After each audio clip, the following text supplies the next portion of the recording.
the real story behind your Rutherford County property taxes. In late 2025, a quiet administrative review in Rutherford County quickly escalated into a public controversy, one that revealed far more than a dispute over property assessments. At the center of it all was Rob Mitchell, an elected official tasked with valuing more than 145,000 properties in one of Tennessee's fastest growing counties. The Tennessee Comptroller of the Treasury initially reported that the county's property assessments carried an 11.3% error rate. To the public, the implication was clear. Something was seriously wrong. A closer review of the flagged properties revealed that more than half, 56%, of the properties used to determine non-compliance had been incorrectly labeled as errors. The actual error rate fell to under 5%, a figure widely considered acceptable in mass appraisal standards.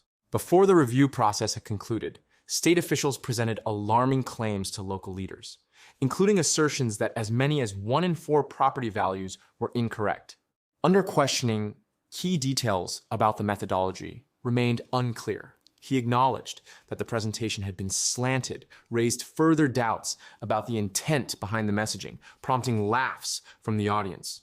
In March 2026, the state confirmed compliance. An analysis of the data indicated they had never been materially in non-compliance at all. The most significant financial impact uncovered during the review did not come from assessment errors. Instead, it came from a policy change: the reclassification of single-family rental homes from residential to commercial property.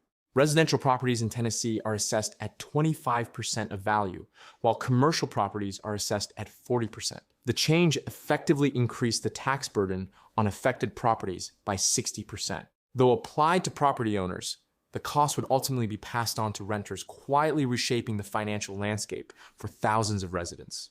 Mitchell resisted the reclassification, arguing that a home's use as a residence does not change simply because it is rented.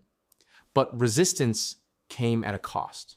The possibility of removal from office loomed a rare and serious consequence for an elected official. Faced with that reality, compliance became unavoidable. What began as a dispute over data evolved into something more complex: a case study in how policy, politics, and public perception intersect. For taxpayers in Rutherford County, the outcome is tangible. A technical reclassification has translated into higher costs, particularly for renters without a direct vote and with limited public awareness. And the central question remains: was this an effort to correct errors or a way to increase revenue without raising tax rates? The answer depends on who is telling the story.